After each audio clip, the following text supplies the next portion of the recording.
Every trainer has a story, and every Pokemon has a unique story of its own. For as long as I can remember, Teddiursa has been one of my favorite Pokemon, and I've kind of made a huge part of my life revolve around this Pokemon. I've made YouTube channels with Teddiursa in the name, I've made eBay accounts, I've made Twitter accounts, Instagram accounts, and I've even made my own game that follows the first season of Pokemon, and it's branded with Teddiursa all over it. Shout out to everyone who plays Pokemon Indigo League. So today, I wanted to give you guys the full story on how it happened and why I think Teddiursa is an absolute beast. Without further ado, guys, sit back, relax, smash that like button, and I am going to take you back all the way to the beginning of my Pokemon experience.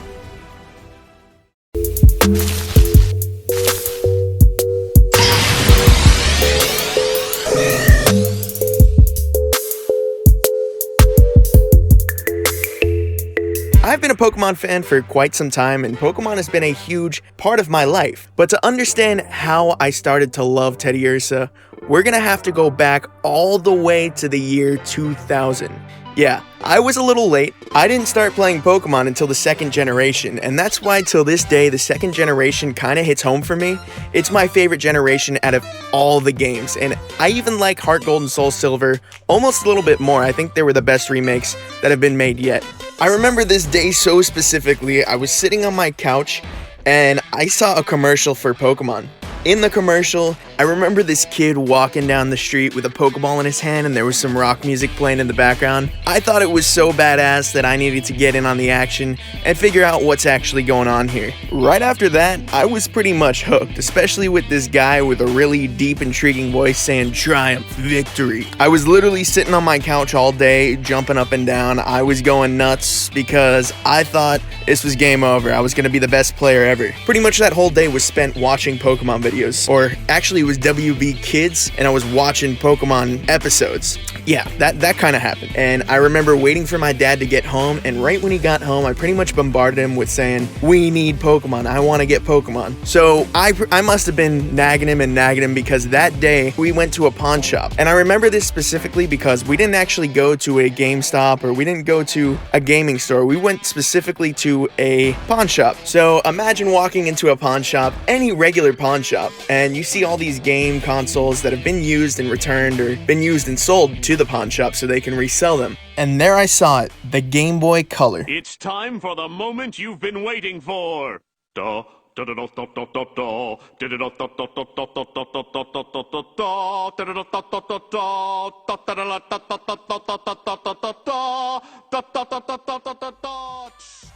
And right next to that Game Boy was Pokemon Gold. So I was able to take a Game Boy and Pokemon Gold home in the box too. I was ecstatic. I mean, it blew my mind. Now, remind you, I did get a Game Boy. It wasn't the Game Boy Advanced. It was just a plain old Game Boy. And for those of you that are my OGs, I don't know if you guys remember, but you had to be in a vicinity of a light that was at least 2 feet away. If you were out of that vicinity, you were not being able to see that screen. So it was really hard to actually play Pokemon at night until I got one of those bending light things that came on the top of it. Those were dope, but it still wasn't like the Game Boy Advance, which kind of was like stepping out of a cave for the first time and seeing the light. It was seriously a game changer. Right when I turned on the Game Boy, I remember seeing a continue sign with somebody's name saying A. To me, being 4 years old, not knowing what I'm doing, I just clicked on it because I figured that's how you start Pokemon. So there I was, A, right in the middle of Blackthorn City, starting my Pokemon journey with 7 badges already and gonna be a Pokemon master. Now, what's really sad about this whole thing is it still took me months and months to finally beat the game with 7 gyms already completed, but we're not gonna talk about that right now. The more important thing is when I opened up my Pokemon. When I went to view what Pokemon I have, I don't know what happened. Maybe the kid traded his Pokemon out. The only Pokemon in my party was Teddiursa, so the Pokemon that I started my game with was the Pokemon that I fell in love with. And of course, eventually a few months later, I did find out about the PC, and there was a ton more, but for that time, I was only rocking a Teddiursa, and I thought nothing was wrong. I thought I was playing the game the way it's supposed to be played, so I was pretty much grinding. I remember battling and dying and battling and dying and keep going to the Pokemon Center. Yeah, it wasn't... I started off a little rocky, let's just say that. But I never forgot those words. of that guy from the trailer. You've conquered red. You've mastered blue. You've triumphed over yellow. You've caught them all. And I know I didn't conquer anything or beat the game yet, but this voice in my head kept pushing me. And I kept pushing on, and eventually I did beat the game.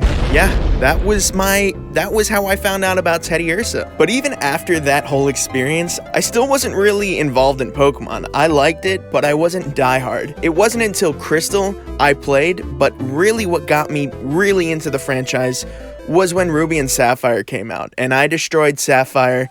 I was a Pokemon master, and that's what kind of kickstarted this whole Pokemon addiction, I guess you could say. This Pokemon addiction was started from Hoenn. Thank you, Hoenn. When I look back on it, being 4.5 to, 5 or 6, I was still able to play and beat these games, even though they were much harder than the games were today. And with that being said, I really see an issue with what's going on with the Pokemon industry now. I know that they're still the same games, they still have, well, some of our favorite Pokemon in them, but they just don't have that intense game-beating factor where you need to grind or figure out puzzles. It's kind of just like a walk through the game, which is kind of upsetting because it kind of goes against everything that got me into the game, with my man with the golden voice saying triumph and victory, and I really gotta figure out this guy's name because he has a great voice. But all in all, I really gotta be honest because these games made me have a different mentality on how to solve problems.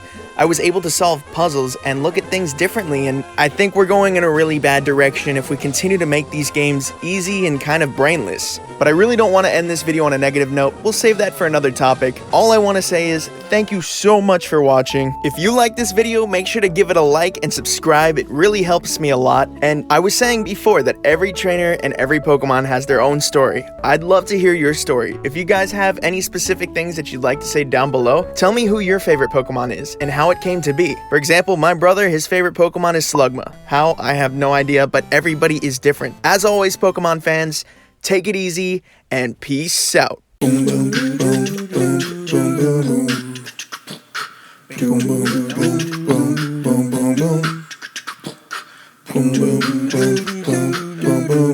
Like a turd. Subscribe.